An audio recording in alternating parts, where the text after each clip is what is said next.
Hi everybody, this is Miss Murphy with the next steps of your shoe memory drawing, a day in my shoes. So, you had to select a background that was related to a specific memory, a memory that was significant to you. And you were placing your shoe drawing, you transferred your shoe on there. And I gave you the option also of adding two shoes. If you want to make it look like your leg is in the shoe, or if you just want to draw a single shoe onto your background. So, your first steps were getting your shoe transferred on, drawing your background, creating a foreground, middle ground, background to make it look like it has depth. And now you are on to the next step, which is adding texture, adding details, and adding light and dark value. So I've already asked you to start on applying your details throughout, even if you're not entirely done. You can kind of do that as you go. So I'm going to start with my shoe here, but I just want to point out that I've already decided where, I'm applying different textures throughout. I've also added texture onto my foreground tree here, onto the fire here, the fire pit. So my memory was my birthday that I'd spent outside. I had a really nice campfire, and it was in the mountains. So that is the memory that I am drawing in here today. And now I'm going to start applying details. I'm going to add value. So as you recall, when we first did our forms drawing, we had to pick a direction of light, right? So you are going to do the same thing. When we did our forms drawing, we had to pick a direction of light. So before you start adding your details and value, think about which direction of light your light source is going to be coming from. And then you want to create your value throughout based on that. So my direction of light is coming from the top corner on the left in the corner. So I know that all of my drawing that is going to be darker is going to be on this side. So I've already started adding some value on top of some of my textures here just to show you how to get it started. So I'm going to start, I would suggest maybe even starting just with your shoe. I'm going to do a few little areas around my drawing simply for the sake of demonstration. So the other thing we talked about in our forms drawing was the use of implied and actual line. So remember that one way that you can easily create value, which is what I'm doing right now, is adding some actual and implied lines throughout the bottom of my shoe and throughout some of those details. And what that does, it just gives the illusion that there's light and dark value as well as depth on my shoe. So that way it's already on here, and without even applying any shading, I can already create a sense of depth with my implied and actual lines, which means just making some lines darker and some lines lighter. And then I might even go in and start applying my shading throughout. So what I would suggest is starting with your shoe.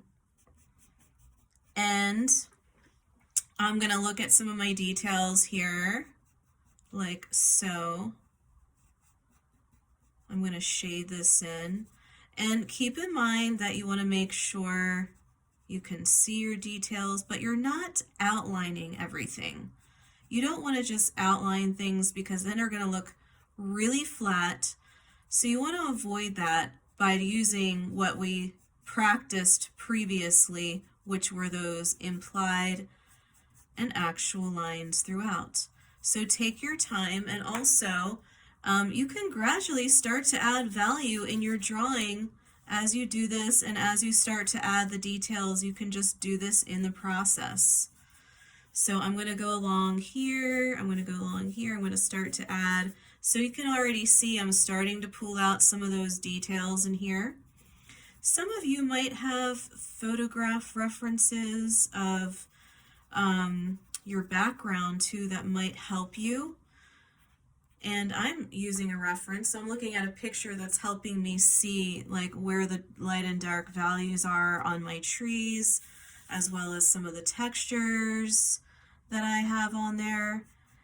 So you want to take some time to do this on your shoe. Now, the other thing I wanted to mention about your shoe is that you don't want to just take your pencil and go across.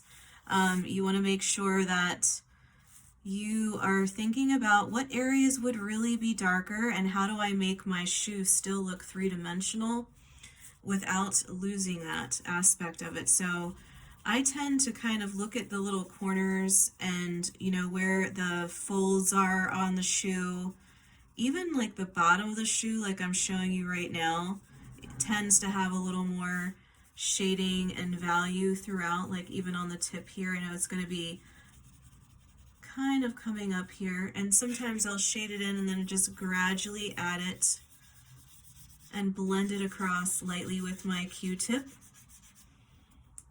And so I'm not going to go across my whole shoe and just shade on top. I'm going to try to figure out what areas really need more attention in terms of darker areas. I even have this area where I have my leg going in, so I'm going to make that a little darker.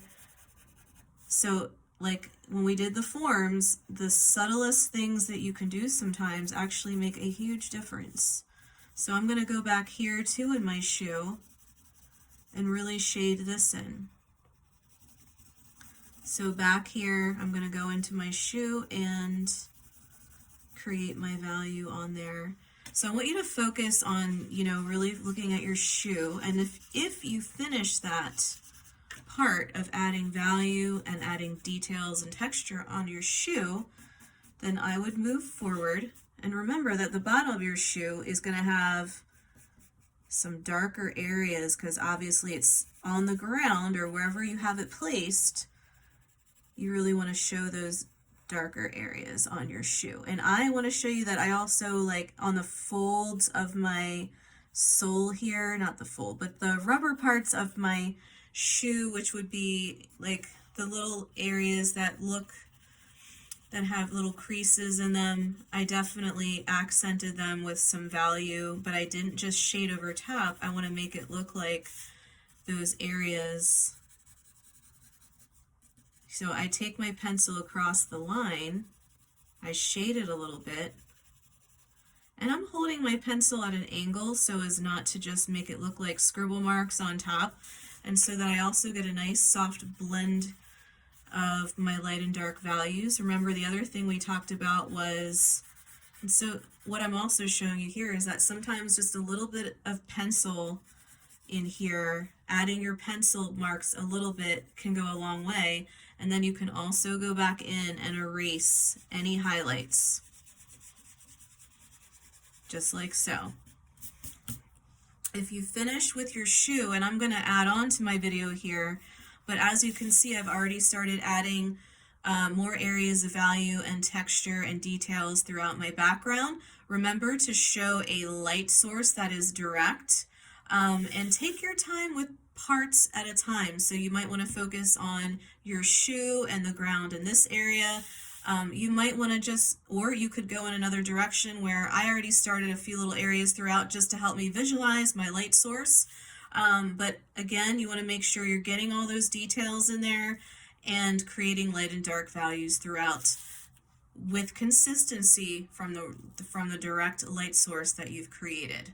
All right, so good luck with your next steps, and I'll be adding another video as I further continue with this process.